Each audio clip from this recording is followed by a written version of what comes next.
Welcome to this video on availability and integrity design considerations from the CompTIA SecurityX CAS-005 certification series. In this session, we'll explore key architectural principles that help ensure systems stay reliable, resilient, and secure. Specifically, we'll cover load balancing, recoverability, interoperability, geographical considerations, vertical versus horizontal scaling, and persistence versus non-persistence. Let's start with load balancing. Load balancing is the process of distributing incoming traffic across multiple systems or servers so that no single machine becomes overwhelmed. Imagine you're hosting an e-commerce website during a big sale. Without load balancing, all traffic might hit a single server, causing it to slow down or crash. But with load balancing in place, that traffic is spread across several servers, ensuring smooth performance and uptime for users. There are two main types of load balancing: hardware and software-based. Hardware load balancers are physical devices that route traffic, while software load balancers are applications that do the same thing, often in the cloud. Many modern systems use application load balancers in platforms like AWS or Azure to manage incoming traffic efficiently. Why is this important for availability? Because it ensures that even if one server fails or gets overloaded, others are ready to pick up the slack. This kind of design keeps services up and running, even during heavy demand or outages. Now, let's move on to recoverability. Recoverability is the system's ability to recover from an incident, such as a hardware failure, cyber attack, or natural disaster. It's not just about restoring data, but doing it quickly and with minimal disruption.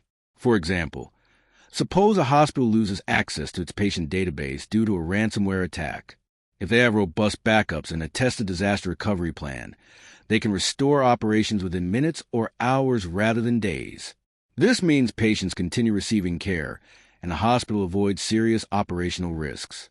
Key practices to ensure recoverability include regular data backups, off-site or cloud replication, and high-availability clusters. Organizations should also conduct routine disaster recovery drills to test their ability to respond to real incidents.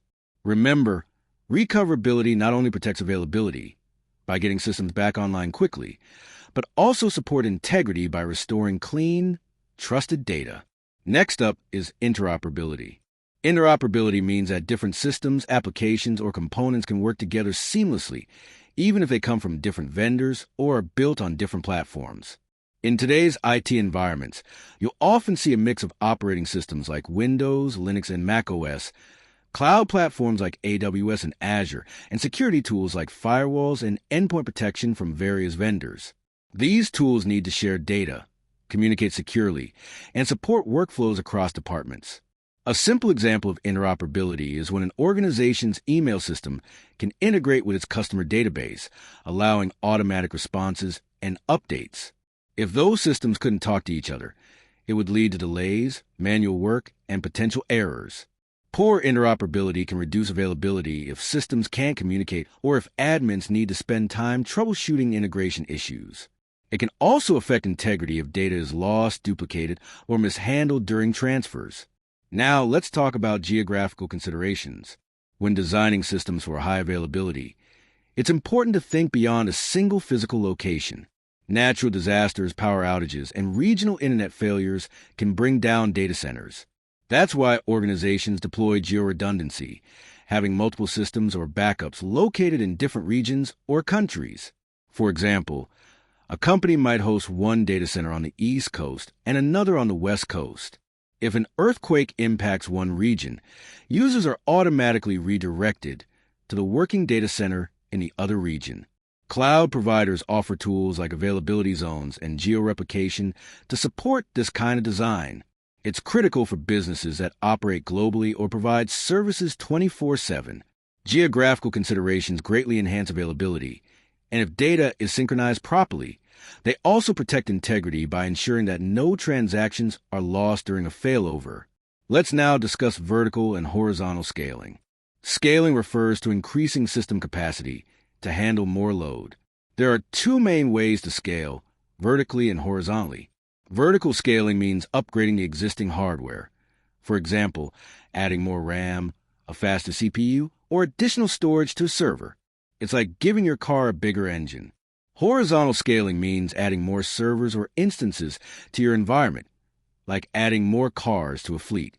Vertical scaling is easier and quicker in some cases, but it has limitations. There's only so much hardware you can add to one machine. Plus, if that one machine fails, everything goes down. Horizontal scaling is more fault-tolerant. If one server crashes, others keep running. This approach is better for availability and is widely used in modern, cloud-based architectures. For example, a social media platform might scale horizontally by spinning up dozens of web servers during high-traffic events. That way, performance remains stable even as user load increases. Lastly, let's explore persistence versus non-persistence. Persistence refers to whether data or system changes remain after a reboot or session ends. Persistent systems keep data and user settings intact. These are typical in most personal computers or employee workstations. Users install software, save documents, and their changes stay put. Non-persistent systems reset after each use or reboot. Nothing is saved permanently. This is common in virtual desktop infrastructure, public CAS, or secure testing environments. For example, a call center might use non-persistent virtual machines for its agents. When an agent logs out, the system resets to its default state. This prevents malware, misconfigurations, or sensitive data from lingering on the system. Non-persistence is a strong method for protecting data integrity, since the system always returns to a known good state, and it reduces risk from user error or malicious changes. On the other hand, persistence is necessary when user settings, data, or installed applications need to be saved for future use. Choosing between these two depends on the use case, security requirements, and operational needs. To summarize, when designing secure, reliable systems, it's important to think holistically. Use load balancing to distribute workloads and avoid single points of failure. Plan for recoverability through backups and disaster recovery. Ensure interoperability so all systems communicate effectively.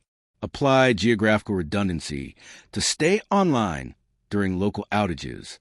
Scale horizontally for better fault tolerance and performance.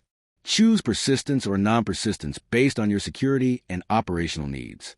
Each of these design decisions helps maintain high availability and strong integrity, both of which are critical for secure and resilient IT systems. Thanks for watching.